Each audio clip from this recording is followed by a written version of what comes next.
California's biggest cities, they're still making it impossible for landlords to evict tenants, even if those tenants have not paid rent in months.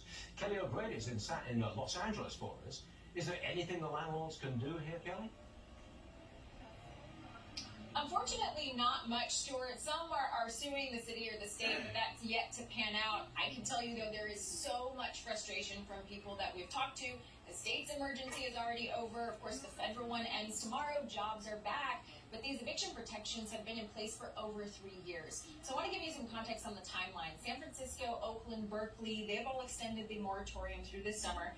Here in LA, the eviction protections are over, but they've renewed a handful of restrictions, including a rent freeze on rent-controlled apartments until next year. Now, proponents of the ban, they say lifting the protections would exacerbate homelessness. Critics, though, argue this is forcing landlords to bear some of the city's housing crisis.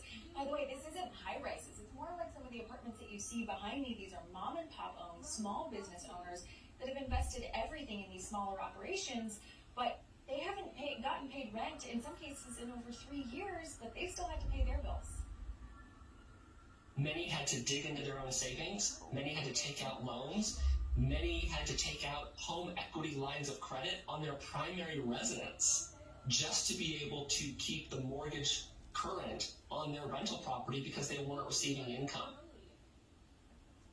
So new research estimates that up to $1 billion in back pay is owed in Los Angeles alone. And of course, some are trying to pay this back, but some bad actors abuse this. They didn't have to show proof of COVID hardship, and they lived lavish lifestyles instead of paying rent.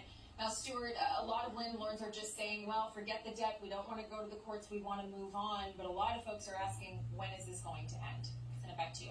$1 billion worth of unpaid rent just in Los Angeles. That is extraordinary. That's the California story.